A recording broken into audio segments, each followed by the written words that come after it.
표류하던 레키노라주 코호트로 기전 작동 증명. 부산대학대 연구진 1617명 대상 예우 소급 분석. 복합 원인 사망 또는 질병 악화 5% 대 21.5% 차이. 너무나 크게 현명하게 차이가 나고 있습니다. 예우 소급을 분석해서 코호트 예우 소급을 분석을 해서 오미크론 변이에 대한 효과 저하로 공급이 중단된 셀티온의 코로나19 항체 치료제 레키노라주의 첫 코호트 조사 결과가 발표됐다. 데이터를 통해 병원 체류기간 단축 및 질병 악화 감소 등 완치제 혈액의 중화항체를 활용한 작동 기전을 증명한 만큼 현재 진행 중인 오미크론 전용 치료제 개발에도 활기를 띨 전망이다. 이제 이 부분에 대해서 흡입형으로 기대가 되고 있는 부분입니다. 부산대 약대 박수신 연구원 등이 진행한 경도 코로나19 환자에 대한 레키노라주 투약의 효과와 안정성에 관한 코호트 연구 결과가 대한의학회 JKMS에 게재됐다. 레키노라주는 코로나19 완치자의 중화항체 선별, 세포 배양 방식으로 대량 생산하는 항체 치료제로 효능 효과는 코로나19 고위험군 경증과 모든 중등증 성인 환자의 치료다. 식약처는 삼상에서 레키노라주를 투여한 경증, 중등증 환자 중 고위험군 446명, 중증 위암 비율이 위약 대비 72% 감소했고 임상적 회복 기간도 위약 대비 4.12일 단축됐다는 점을 근거로 9월 정식 허가했다. 연구진은 임상 이상에서 효능 관련 논란이 있었다는 점 차관 실제 임상 회복 시간을 단축하는 등 효용성이 있는지 코호트 조사에 착수했다. 이 부분이 지금 데이터가 나왔던 부분이에요. 연구진은 2020년 12월 1일부터 2021년 4월 16일 사이에 입원한 코로나 환자의 의료 기록을 죽거나 태어날 때까지 추적 관찰했다. 연구기간은 2021년 5월 14일에 종료됐고 고위험 경도 코로나19 환자 중 레키노라주로 치료받았거나 그렇지 않은 그룹의 할당의 예후를 관찰했다.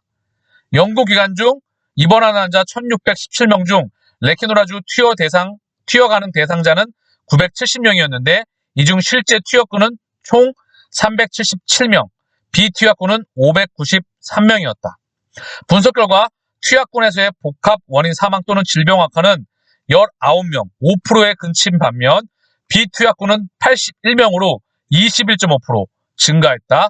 이번 기간 역시 투약군은 11.91 플러스 마이너스 3.31로 비투약군의 13.71 플러스 마이너스 5.41보다 더 짧았다. 안정성과 관련해 일부 혈액학적 부작용이 레키노라주 투약군에서 더 빈번했지만 중증은 없었고 다른 부작용은 서로 유사했다. 연구진은 이번 연구를 통해 국내에서 유일하게 코로나19 중화항체 단일 에이전트로서 상당한 임상 효과를 확인했다는 의미가 있다. 일상적인 임상적 적용에 대한 충분한 증거가 부족했지만 이번 실제 증거를 통해 코로나19를 효과적으로 치료할 수 있는 기반이 되기를 기대한다. 이어 레키노라주는 코로나 변이에 미치는 치료 효과에 대한 연구가 현재 진행 중에 있다. 실제 임상에서 변이 바이러스 감염에 대한 추가 연구가 필요하다고 제시했다. 연구는 델타 및 오미크론 변이의 유행 이전에 시행됐다는 한계에도 불구하고 완치자의 혈액을 활용하는 항체 치료제의 작용 기전을 증명했다는 점에서 의의가 있다. 항체 치료제 특성상 오미크론 역시 완치자의 중화항체를 선별, 유전자 복제 방식으로 빠르게 대량 생산이 가능하기 때문이다. 지난달 셀트리온은 오미크론 코로나19 변이 바이러스 치료제 개발에 나선다고 밝힌 바 있다. 자, 우리 치료제에 대한 유효성, 안정성 다시 한번 검증이 제대로 됐죠? 그래서 이 부분을 가지고 흡입형으로서 이제 해외에서 임상 3상 이 부분을 진행하기 때문에 앞으로 좋은 기대가 있을 것이라 생각을 합니다. 오늘 셀트리온이 1.19, 헬스케어가 보합, 제약이 1.61 하락 마감했습니다. 코스피가 1.43, 낙폭하고 지지부진했어요. 기울기가 좀 있고 코스닥도 1.61. 해외 증시 한번 보고 올까요? 다우, 나스닥, S&P 다 하락 마감했는데 나스닥이 2.22, 성장주 섹터에서 낙폭이 컸다. 니케이 1.69, 상해 1.42, 항생 0.92, 97. 하락폭이 컸던 하루였다. 그 이유 제가 계속 언급드리고 있죠. 강력 긴축 시사의 FOMC 회의록 공가의 약세. 연준이 회의록에서 매달 950억 달러, 매달 950억 달러씩 자산을 축소해 나가겠다. 첫 번째. 두 번째, 0.5% 금리 인상 속도가 다음번 회의에서 가속화될 수도 있다.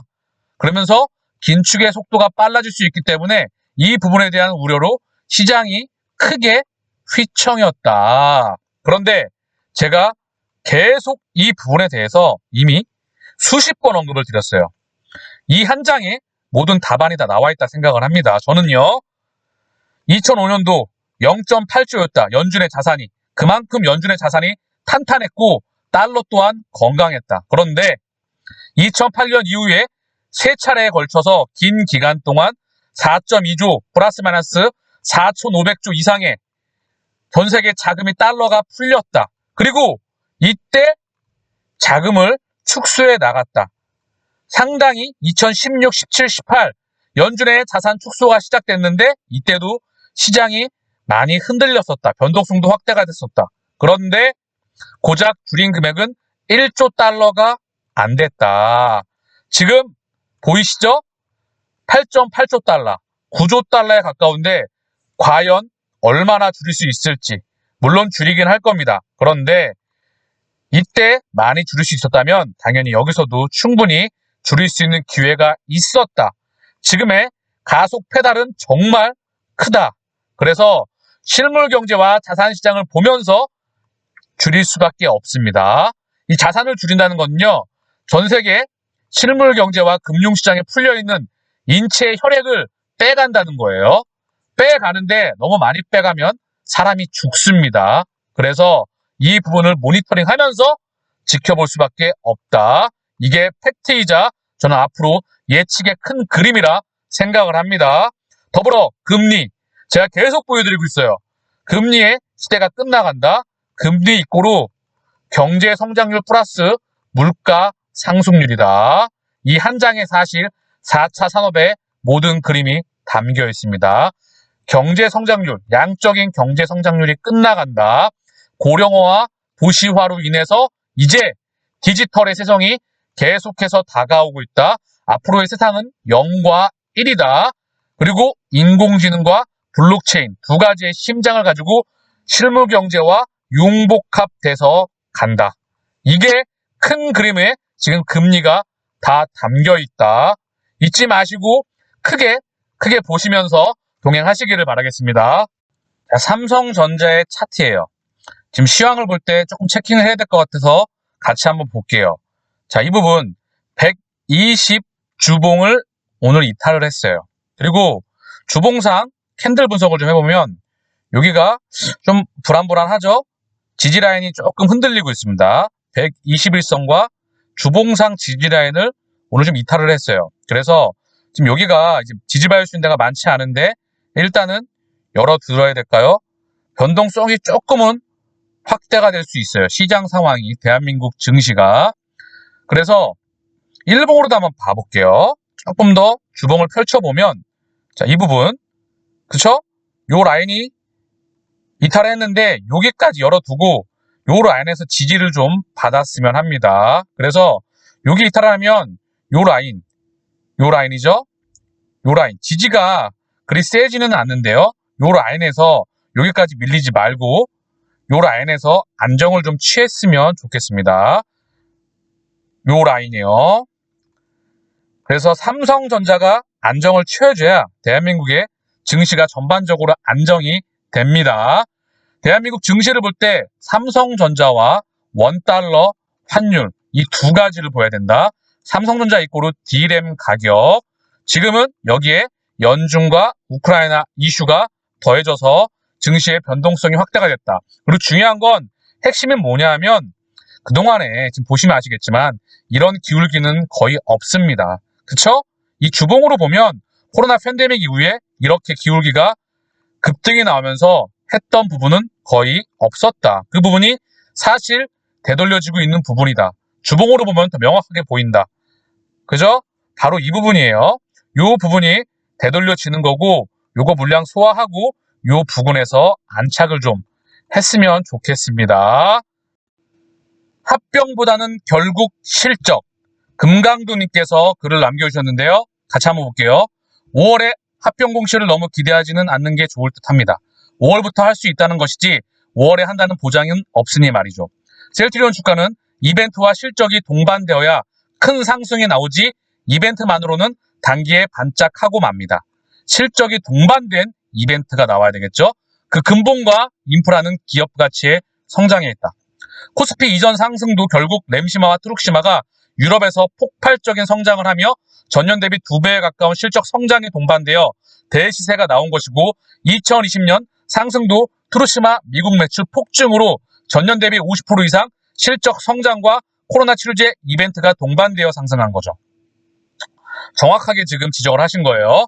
5월에 합병 공시가 나와도 현재 올해 컨센서스나 램시마 SC, 유플라이마의 매출 성장 규모가 불확실한 상황에서는 시장은 합병으로 인한 기업 가치에 의문보호를 던질 수밖에 없으므로 기대만큼의 주가 상승은 힘들 것이고, 주식 매수청권을 소화해야 하는 회사 입장에서는 매수청권 가격보다 주가를 상승시켜야 할 것인데 상반기에는 쉽지 않아 보입니다.